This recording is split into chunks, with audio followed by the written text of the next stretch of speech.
It is approximately 68 years since crude oil was struck in commercial quantity in Otuabagi community in Obia local government area of present-day Bayelsa State. When the mind reflects on the gold rush of California in 19th century America, it can readily generate some nostalgia when talking about the small settlement of Oloibiri, a district headquarters in Obia, in the defunct eastern region, which came into limelight in the second half of the 20th century when workers of Shell Darcy converged on the town in search of the black gold. The history made in June 1956 by the explorers in the swampy communities of Otuabagi, Otuabagi in the Oloibiri district of Obia culminated in making the latter district the first in West Africa where crude oil was discovered in commercial quantity. To further make the Obia community relatable, apart from this huge historic record within the oil sector, the Obia community again found itself in the corridors of history when Providence ensured that it produced the first minority president in history from the backwater of the Delta in the person of Dr. Goodluck Jonathan, an indigene of Otuake. Prior to the Shell Darcy arrival in the Niger Delta prospecting for oil, the local authorities and the natives never took interest in what the multinational was busy working on. This was especially so as the northern and southern protectorates, which Britain later amalgamated to form the country Nigeria, were only interested in their regional agro-resources, namely cocoa, coal, groundnuts, and palm oil business, which were then the mainstay of the Nigerian economy. Spoil the whole land. Cocoyam in those days when you dig cocoyam, it big like this. But now you need to grow at all. The cassava have no way. Hungry won't kill people. A young man was supposed to live 100 years, 60, 40, you don't die. Yeah.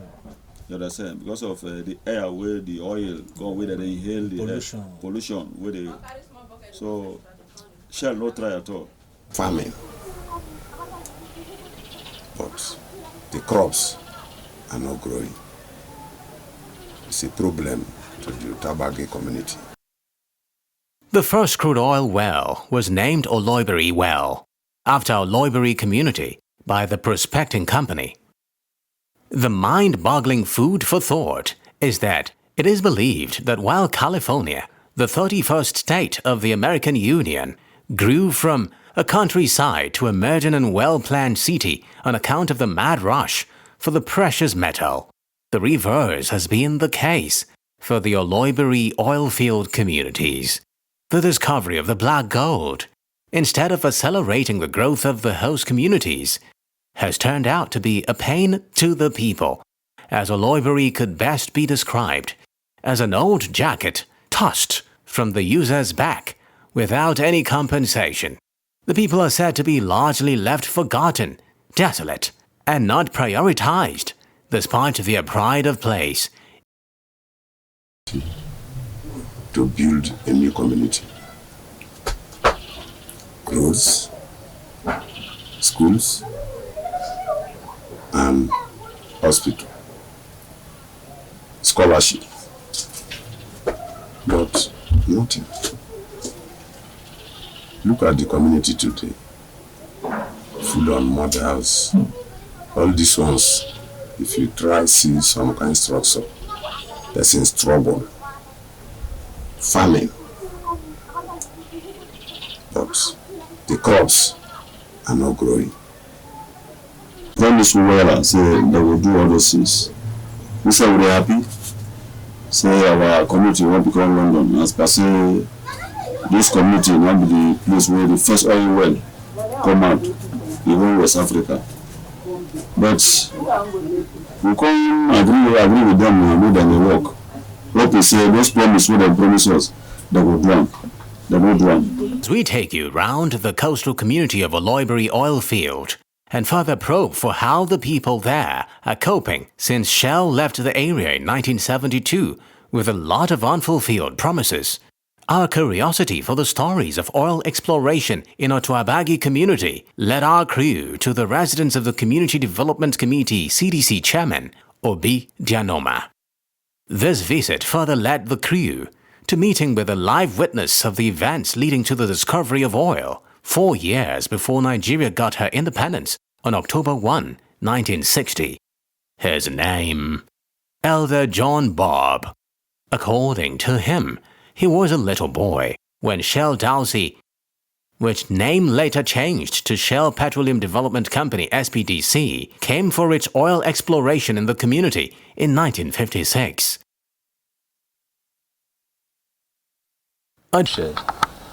Shell as a company has not really done well with us. Otuabagi community is the first community where oil well is found in commercial quantity, known as the Oloibiri Oil Well 1, that was discovered in 1956.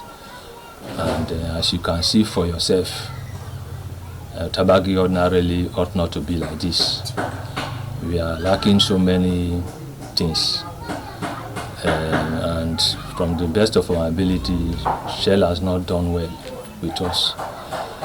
If you look around, we don't have good schools, or even though schools are not entirely the responsibility of Shell. We know that school is based from government, but yet Shell as a company have what we call corporate social responsibility, and which Otuabagi as a community we have not really experienced it from Shell. We don't have any good hospital. The only hospital we have is a cottage hospital, which from NDTC, not from Shell. And time to time, they come, and for the past period now, Shell has left us, and we have not really gotten any immense benefits from Shell so far. A gigantic water tank stands in the community, but ironically, it has reportedly not provided water since it was erected by the administration of Chief Temipre Sylvia. Water, they say, is an essential commodity to life. But in Otuabagi community, the community that launched Nigeria into the global oil market, there is no single water to drink. This one is what they drink, gotten from the canal. And unfortunately, the same canal serves as a toilet. As they see this community, so hospital no there, water self no there. Now river water now they drink. They put alum, and alum they damage some part of the body. Otuabagi community reportedly has approximately 18 oil wells oiling the wheels of the Nigerian economy, but it is a metaphor for neglect because of obvious lack of basic social amenities in the area. According to respondents, the discovery of oil in the area altered the natives' lifestyle, as farming and fishing, which were their means of livelihood, were no longer fashionable due to the exploration and exploitation of crude in the area. Efforts have been made to provide the area with some notable infrastructure, but somehow, these projects managed not to see the light of day.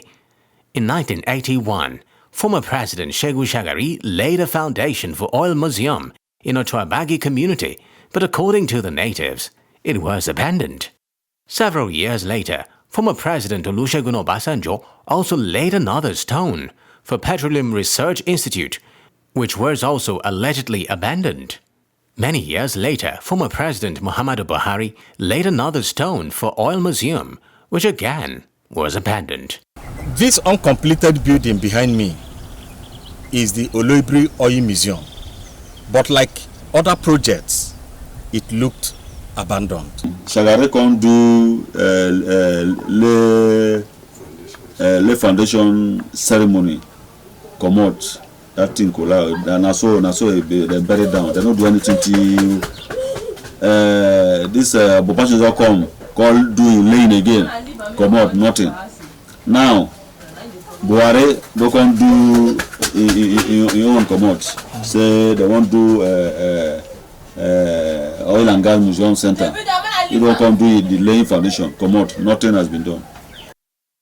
Assessing the years of environmental degradation and its poignant consequences on the people in the locality, environmentalists expressed sadness over the fate of Oloibiri oil field communities. To them, the elected representatives of the people have a huge role to play. They urged waking up to responsibilities to aid the communities while underscoring some of the inimical consequences of oil exploration. Do not allow Shell to divest. The Oloibiri oil field is still suffering pollution from abandoned oil wells. Apart from that, the federal government itself has been deceiving the people of Oloibiri oil field. Every 20 years, they deceive them. In 1981, Shagari came there and laid the first foundation for oil museum. Then, in 2001, Obasanjo came and laid another foundation. 20 years. Then, only recently, through Buhari, the Minister of State for Petroleum, Timipiri Silva, representing the federal government, came and laid another foundation for the same oil museum, Oloibiri Oil Museum. And the people have counted to us, the Otuabagi people, the Ogbea people, that every 20 years, the federal government has been deceiving them about this so-called oil museum. We hope it will come to pass, because only a few days ago, we heard that the Nigerian Content and the Monitoring Board, Nigerian Content Development Monitoring Board, has signed an MOU that the Oloibiri Oil Museum will be completed in 30 months. And when they say start in 30 months, we take it with a pinch of salt, because Babangida in his administration told us that he will complete the Okaki to Brass Road in 48 months. And up till now, the road has not gotten to Brass. While bigger wins are hoped for in Otuabagi, the little ones will for now be celebrated. An Obia High Court sitting in Yenagoa had in March 2024 ruled that Otuabagi community is the host to the first oil well, where the resource was discovered in commercial quantities in Nigeria. Presiding Judge Justice Simon Amaduoboga, who entered the terms of settlement reached by parties following mediation by the Jaw National Congress INC as consent judgment, also ruled that Oloibiri Museum and Research Center be sited in Otuabagi, the birthplace where crude oil was first discovered in 1956. The suit was instituted by Oloibiri community against the Federal Republic of Nigeria, Bayelsa State Government, Nigerian Content Development and Monitoring Board NCDMB, Shell Petroleum Development Company SPDC, Otuabagi, Otuagiri, and Opume communities.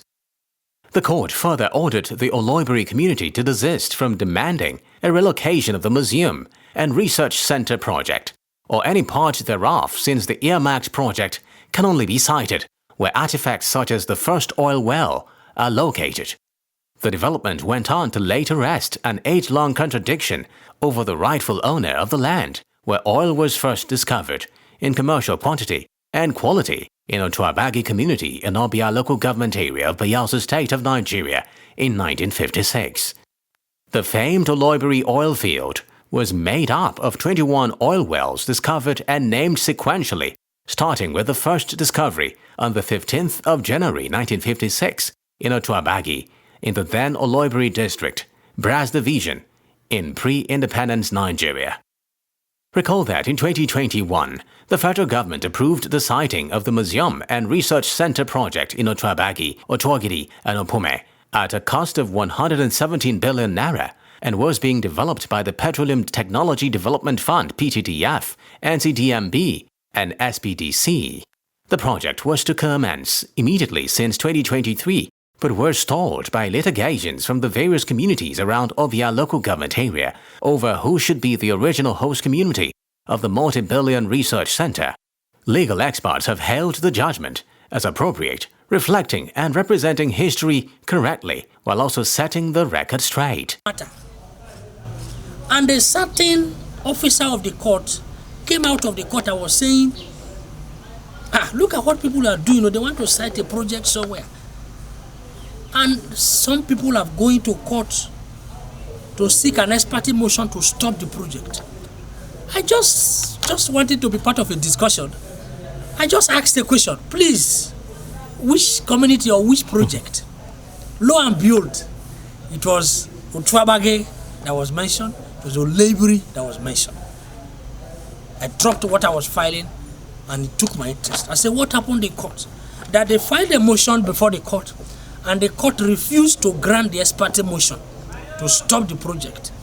And that the court asked those who filed the motion, the plaintiffs and claimants, to give to it a copy of the agency document saying that they want to cite a project in Oloibiri or in Otuabagi. So because they don't have those documents, the court refused to grant the application to grant the ex parte order to stop the project from being started at Otuabagi.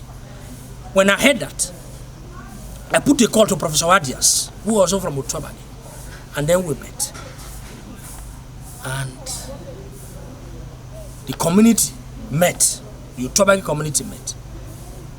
I had the services of Dimian Okoro, SAN, and of course Nelson Abali. I was part of the legal team. And the community and villagers are still bitterly complaining that government and multinational oil companies dumped the community after exploiting their oil. The town is believed to not be living up to expectations as an area where enormous wealth was discovered, as it is still said to be looking desolate, with drought in electricity, potable water, and good roads. It is pertinent to note that Otuabagi does not readily come to mind as Oloibiri, the legendary oil community in the same council area. However, out of the 21 oil wells widely known as Oloibiri Oil Field, drilled by Shell Petroleum Development Company, SPDC, through which Nigeria exported its first crude, 18 were located in Otuabagi, including the famous oil well 1, bored at a depth of 12,008 feet.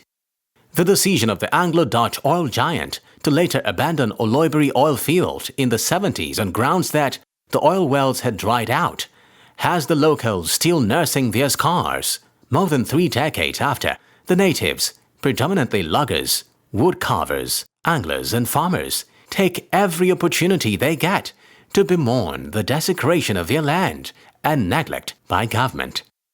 As of 2019, it was reported that crude oil leaking from the supposedly capped and dried up oil wells continuously polluted the environment, streams and crops, while vulnerable villagers were left to withstand their worst experiences where their lands were plundered and the community's wealth taken, leaving them high and dry. The desires of the community are almost the hope that perhaps the area where oil was first struck in the whole of West Africa will experience a magical turnaround and be compensated in terms of development, infrastructure, jobs for teeming young men, and overall intervention in the plight of victims most hit by the consequences of oil exploration.